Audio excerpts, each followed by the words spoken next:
Hello and welcome to Defective Doctrine with Pastor David.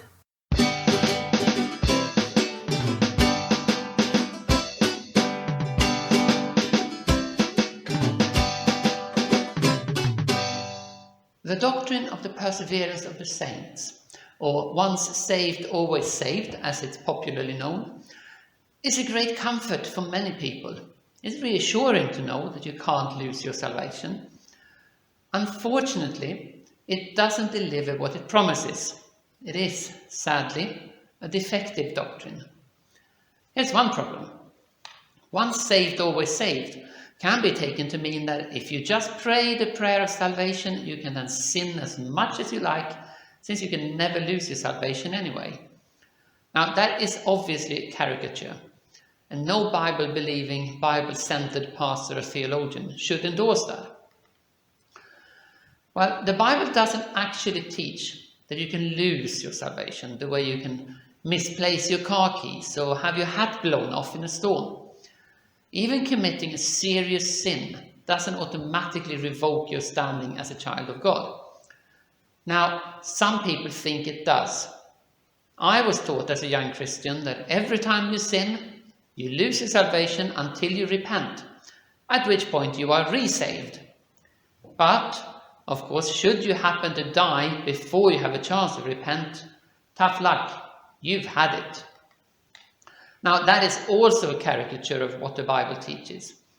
If you are a child of God, yes, of course your sin grieves the Father, but it doesn't unsave you every time it happens.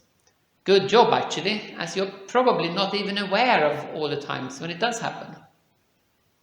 However, the Bible does teach that you can reject your salvation.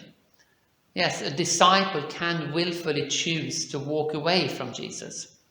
Hebrews 6 contains a stark warning about believers, and yes, if you read the descriptions, they are clearly believers who give up on following Jesus and thus forfeit their salvation. Not only do I believe it can happen, I'm personally familiar with several people who have done just that, including pastors and missionaries, people in full-time ministry. And at this point, the once saved, always saved crew usually object. If they walked away from Jesus, they were never saved in the first place.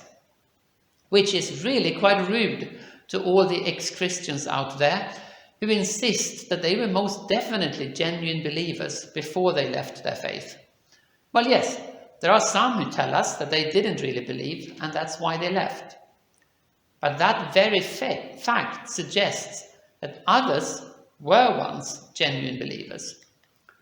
For example, take the Grateful Atheist, an ex-believer who I met on Twitter a few years ago and who graciously invited me to chat about faith on his podcast. He claims he was once a genuine believer. Why would he lie? But if he's not lying, then we have a problem. Romans 10 verse 9 states that if you confess Jesus as Lord and believe in your heart that he was raised from the dead, you will be saved. So, if the Grateful Atheist did once confess Jesus as Lord, believe in his heart that Jesus was raised from the dead, he should at that time have been saved. Unless his current unbelief, of course, proves that he was never saved in the first place, because then we just have to rewrite Romans 10:9 to read that if you confess and believe, you may be saved. And there we have it. Once saved, always saved actually takes away the very security that it's supposed to safeguard. If it's possible for people to genuinely believe they are saved because they make the confession and they have the faith, and actually they're not, how can anyone know if they're saved or not? If some people remain unsaved despite their confession of faith, despite their expressed desire to follow Jesus, nobody can have any assurance whatsoever. And that is why I consider once saved, always saved a defective doctrine. Thank you for watching.